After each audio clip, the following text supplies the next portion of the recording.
Jumpa lagi di Opini Budiman.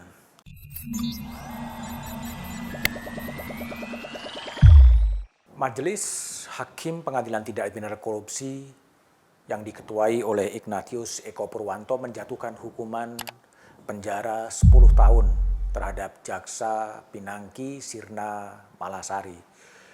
Vonis itu jauh lebih tinggi daripada tuntutan jaksa yang hanya menuntut 4 tahun penjara.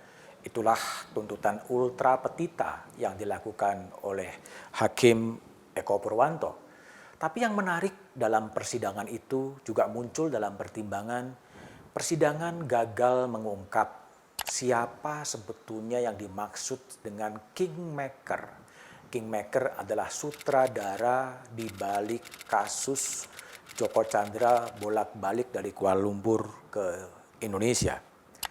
Isu soal kingmaker itu kemudian terungkap di persidangan berdasarkan percakapan chat antara Jaksa Pinangki Sirna Malasari dan advokat Anita Kolopaking. Dan juga kesaksian itu dibenarkan oleh saksi yang bernama Rahmat.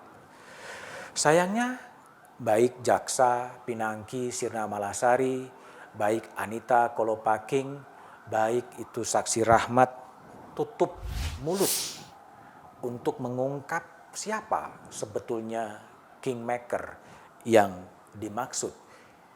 Kalau mengutip ucapan dari aktivis anti korupsi Boyamin Saiman, kingmaker adalah pejabat tinggi yang punya daya paksa yang selalu memberikan instruksi kepada Jaksa Pinangki. Pengadilan juga yakin bahwa memang ada aktor lain yang terlibat dalam kasus pembebasan operasi pembebasan terpidana Joko Chandra. Dan berdasarkan rekaman yang ada di persidangan, duet antara Anita Kolopaking dan kemudian juga Jaksa Pinangki Sirna Malasari sudah terbiasa untuk mengurus perkara, termasuk juga gerasi yang diberikan kepada terpidana korupsi Anas Bakmun. Soal sandi-sandi, soal bahasa bapakmu, bapakku, kingmaker, apel Washington, apel Malang, itu sebetulnya sesuatu yang sudah biasa terjadi dalam permufakatan jahat ketika korupsi itu mau diungkap.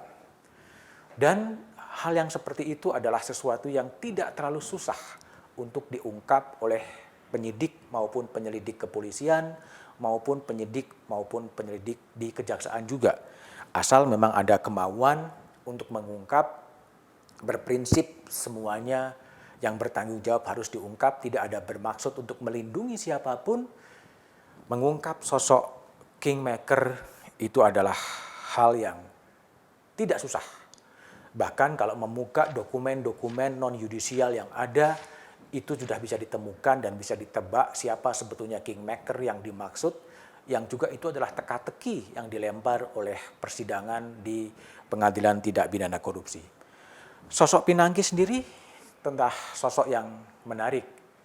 Dia jaksa yang bukan level tinggi, juga bukan jaksa yang punya tugas mengeksekusi Joko Chandra, tapi dia bisa bebas bertemu di Kuala Lumpur, ya di apartemen Joko Chandra. Nah, siapa yang memberi instruksi? Tentunya ini juga sesuatu yang bisa didalami kalau memang ada kemauan untuk itu. Gaya hidupnya juga glamor, ya, berulang kali keluar negeri, melakukan operasi kecantikan di Amerika Serikat, tinggal di apartemen mewah, dan membeli mobil-mobil mewah. Itu adalah bukan rahasia umum lagi, sehingga tuntutan 4 tahun penjara dianggap memang terlalu ringan, sehingga aktivis-aktivis anti korupsi kemudian menggalang petisi untuk menghukum berat Pinangki melalui laman change.org. Hingga hari ini sudah ada hampir 13.000 orang yang menuntut agar Hakim Eko memberikan hukuman 20 tahun kepada Pinangki. Ketika vonis itu kemudian dijatuhkan, Jaksa Agung Muda Tindak Pidana Khusus Ali Mukartono mengatakan itu salahnya Pinangki sendiri, kenapa berbelit-belit sehingga hukumannya diperberat oleh hakim. Tetapi perbedaan hukuman dan tuntutan 4 tahun dan 10 tahun tentunya menunjukkan ada perbedaan rasa keadilan publik yang diambil oleh kejaksaan dan yang diserap oleh Hakim Pengadilan Eko Purwanto. Eko Purwanto lebih menangkap bahwa ada upaya menangkap rasa keadilan publik.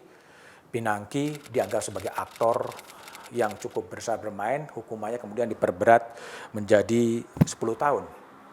Pertanyaannya kemudian adalah, apakah kemudian kingmaker itu bisa diungkap? Jawabannya adalah, jika ada kemauan dan ada keberanian politik, kingmaker itu akan bisa diungkap. Sosok yang berintegritas seperti Menko Polhukam Mahfud MD tentunya punya keberanian politik untuk memerintahkan penyidik di kejaksaan atau di kepolisian untuk menyelidiki lebih jauh siapa sebetulnya dimaksud dengan kingmaker dalam kasus ini. Mahfud, rekam jejaknya berani ketika menjadi ketua Mahkamah Konstitusi pernah membuka rekaman sadapan percakapan dan pada waktu itu kemudian mengkonfirmasi adanya kriminalisasi dalam kasus pimpinan KPK. Dalam kasus ini Menko Polhukam punya peran besar untuk bisa mengungkap. Itu satu jalan. Jalan yang kedua adalah memberikan keleluasaan kepada Joko Chandra, memberikan keleluasaan kepada Anita Kolopaking, memberikan keleluasaan kepada Napoleon Bonaparte untuk buka-bukaan, untuk membuka sebetulnya siapa sebetulnya yang bermain dalam kasus Joko Chandra. Dia bisa dilakukan dengan menjadi justice kolaborator yang mengungkap semuanya, termasuk mengungkap siapa itu kingmaker dan kemana uang itu berlari. Jika itu bisa dikerjakan, tentunya lebih berkontribusi kepada negeri ketika negeri ini sedang ingin membersihkan mafia peradilan. Jalur yang ketiga adalah apakah kemudian KPK bisa masuk.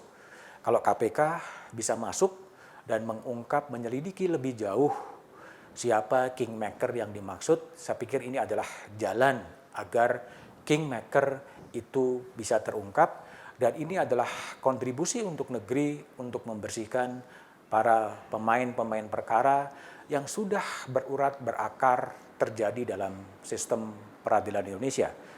Jalan mana yang ditempuh, atau kingmaker akan menjadi teka-teki sejarah? Sejarah tentunya akan mencatat. Tapi apapun yang terjadi, janganlah pernah lelah untuk tetap mencintai Indonesia.